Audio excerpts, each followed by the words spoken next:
نماز کے ذریعے سے بڑے بڑے مسئلے حل ہوتے ہیں۔ کوفہ کے اندر ایک کلی تھا، اور کلی کا معمول یہ تھا کہ نماز کبھی چھوٹتی نہیں تھی اس کی۔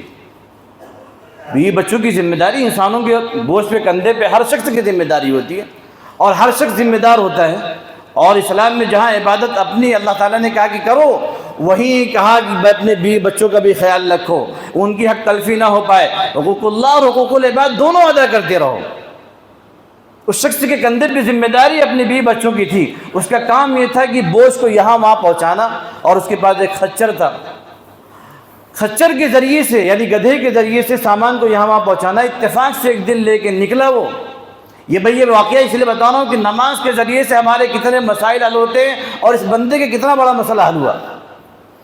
وہ شخص لے کے نکلا ہے، اور اس شخص نے کہا کہ مجھے آگے راستے میں چھوڑ دو۔ وہ زمانہ تھا بھلائیوں کا، آج بھی بہت سارے ایسے سواری پہ والے، گاڑی والے مل جاتے ہیں، آپ کو چھوڑ دیں گے۔ اس شخص نے اپنے سواری پہ بیٹھا لیا۔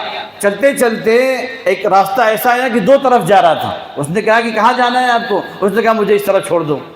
اس طرف لے کے گیا۔ جب وہاں پہنچا تو معلوم یہ پڑا کہ ایسا گھنے جنگل میں آ گئے، نہ جہاں کوئی آدم ہے نہ آدم ذات ہے، انسانوں کی کھوپڑیاں پڑی ہوئی ہیں، انسانوں کی لاشیں پڑی ہوئی ہیں۔ اس نے فوراً کھچر سے اتر کے خنجر نکال کر اور گردن پہ رکھتے ہوئے کہا جو کچھ تیرے پاس مال ہے سب نکال دے۔ انسان کے جان کے لالے پڑ چکے ہیں۔ اس نے کہا کہ بھائی جو کچھ ہے لے لو، لیکن میری جان چھوڑ دو۔ کہا سب سے پہلے میرا کام ہی یہی ہے، میں تو ڈاکو ہوں، میں لوگوں کو سب سے پہلے مارتا ہوں، بعد میں مال لوٹتا ہوں۔ اس نے کہا آج سے ایک درخواست ہے، آپ نے بہت کچھ کیا ہوگا لیکن میری ایک بات سن لیں، مجھے صرف 2 رکعت نماز پڑھنے کی مہلت دیں۔ وہ انسان گھبرایا ہوا، اس نے کہا کہ ٹھیک ہے چل 2 رکعت پڑھ لے۔ 2 رکعت کی نیت باندھا، سورہ فاتحہ ختم کیا۔ سورہ فاتحہ ختم کرنے کے بعد اس کو گھبراہٹ اور بےتابی، بے چینی، بے قراری کا یہ عالم تک اس کو کچھ یاد نہیں آ رہا تھا، میں پڑھوں تو پڑھوں کون سی صورت؟ اس نے کہا امن یجیب المضطر اذا دعا۔ اس کے زبان سے یہ الفاظ جاری ہوئے ہیں، یہ الفاظ نکلے ہیں بے قراری کے عالم میں کہ کون ہے وہ جو بے قراروں کی دعا سنتا ہے؟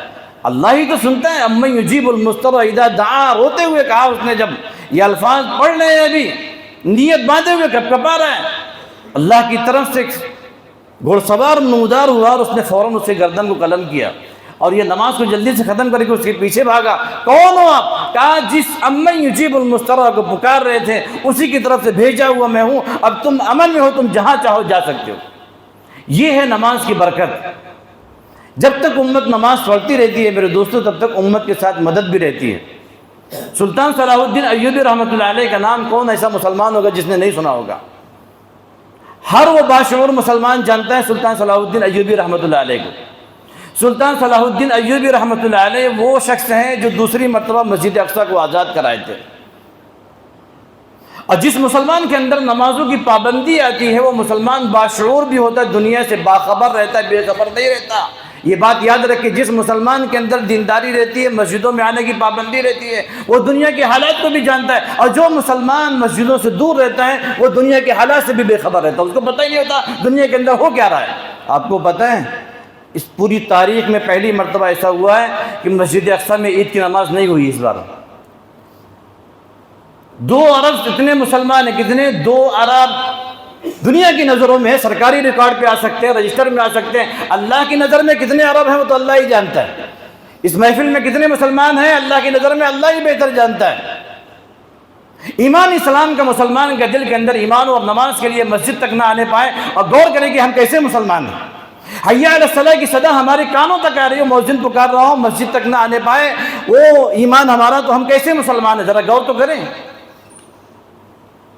سلطان صلاح الدین ایوبی رحمۃ اللہ علیہ عیسائیوں سے لڑ رہے۔ عیسائی اس وقت میں، اس زمانے میں جتنے بھی یورپ یونین کے لوگ تھے وہ سب کے سب مسلمانوں کے خلاف ٹوٹ پڑے تھے۔